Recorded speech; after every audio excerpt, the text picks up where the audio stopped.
Hello everyone, it's your SI Sarah coming at you with some Chem 121 tutorial help. Today we will be working on the 5.5 to 5.8 specific heat and standard enthalpies of formation worksheet. I wrote a bit of this in advance. I know it's a lot, just focus problem by problem if you can. So for the first one, we're talking about a system. This portion being the system, and then is equal to its surroundings. Because when we learn about one of the energy conservation laws is that the change in energy of the system is equal to its change of energy in surroundings. There's no destruction or creation. It's just transformation. Transferring of these energies. Transferring, not transformation. So we take this equation here when they're equal to, we're trying to look for the t here.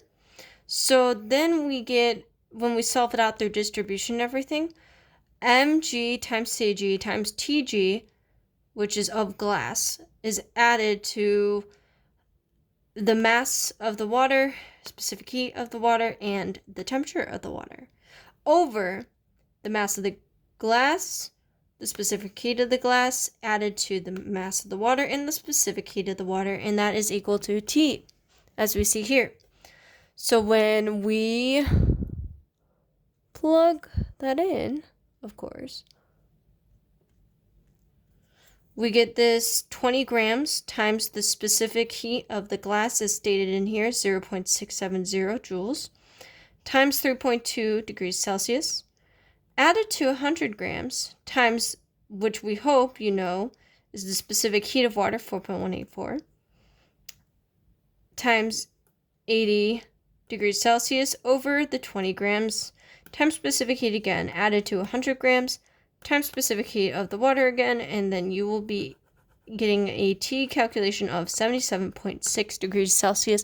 Please let me know if this isn't what you get, and we can totally work it out through the live stream. The next one is very similar to that, except, as you notice here, this is the same. And it's of water heat capacity.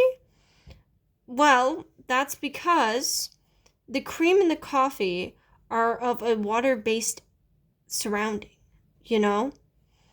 And like when you think about coffee, its actual specific heat is very similar to water's specific heat. So that's why we just use water. It's easier for this type of level of math. So when we do that, you see the grams times specific heat times temperature again, added to grams times specific heat times temperature again, over grams times specific heat plus grams times specific heat. You should get the answer of 78.6 degrees Celsius. If you don't, please let me know. For number 3, sorry, there we go. Now, for number 3, we get delta H is equal to MC times T. And the delta H here is just, 73 grams times the specific heat times the K. Where did we get that? It's final minus initial temperature. 100 degrees Celsius is the boiling temperature for water. Minus 7.1 degrees Celsius, you get 92.9 degrees Celsius, and that transfers over to Kelvin. Normally, I would say add 273 degrees, but Alex wants you to do it this way. So just follow that lead and just do it that way. You should get a delta H of 28.647 kilojoules. And when you go down here, we also want to get the heat of vaporization involved to get its kilojoules in difference as well. 73.7 grams over its molar mass of water we know is 18.016, give or take. You get 4.09 moles. You times that by this heat of vaporization as stated in here. It's the 40.65 kilojoules. We want all of this in kilojoules because of this here. It's so much easier that way. I know this says joules, but it just goes to kilojoules. Yeah, you just turned this answer into kilojoules. That's why I'm just saying, like, for this, it goes whatever answer you get here and then turn it into kilojoules. And then you added this answer and this answer together, this 166.29, and you get 195.0 kilojoules, about so. Just as long as you get around that number, you're good. Now for the next one. Same process, you got this mass times specific heat times T. But in this case, it's a negative. Oh my gosh, what do we do?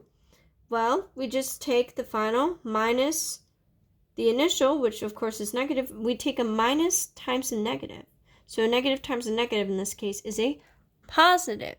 So that means we're just adding these two numbers. And we get about 143.5 degrees Celsius, rounds to 143.5 Kelvin, as you see here. So then you take that number, when we plug it into the equation, we get 8.6770 kilojoules. And then we take that mass of the 23.9 grams of methanol over its molar mass, which is 32.0419 grams per mole. And then we get a moles of 0.746 moles times its heat of vaporization, 35.21 kilojoules, equals to 26.263 kilojoules. We add those together, we get 34.4 kilojoules. See? Now you can also do this with heat of evaporization and the other heats. There's like heat of freezing and things like that. They'll give you certain kilojoules per mole. It's the same type of idea. You take the grams times that kilojoule per mole, and it just gets you the kilojoules, and then you add them together. Super, super easy. If you have any questions, please let me know in the live stream. The last question we're going to be doing is this one right here. It's really simple. See, we're trying to talk about heat absorbed. So absorbed, remember, it's energy absorbed. It's kind of like energy is entering, hence endo. So that's how we know it's endothermic, and that helps us with the way we're structuring this. When you do like a heat diagram, it's this on the bottom, and the arrow goes all the way up to the top of N2 plus 3H2. And that means that we have to take in the stoichiometric ratios here. That this final thing, this 160 kilojoules, needs to be divided by 2 to get just what the heat would be absorbed with the NH3. So what we do is we take the 60.0 grams divided by its molar mass, 17.03052 G per mole, we get 3.52 moles times the 160 kilojoules over 2, and we get 281.8 kilojoules. Hopefully this helps you. We will definitely live stream, and we will definitely discuss about this. So there you go.